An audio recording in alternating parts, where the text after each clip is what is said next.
Wewe fanya nini? Wewe sio unamfuata? Na unamfuata mwanangu.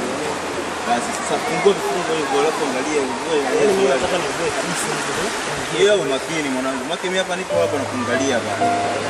Kishindo nakuja mimi. Sisi tunashinda. Simenielewa mwanangu nashindaje?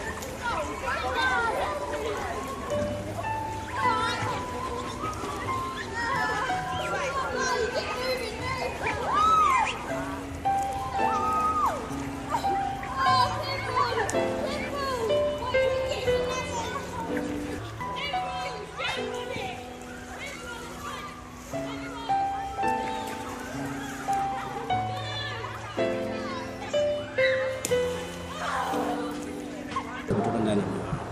Au nidanganye? Siwezi nikakudanganya kwa sababu nimekupenda kutoka ndani. Haya, sawa. Uko tayari? Niko tayari. Kwambie kwamba nasikia furaha sana kusikia hivi. Kweli. Mimi sioni kama kuna sababu nyingine tunaweza kuendelea kwa nini. Kwenda kwetu basi.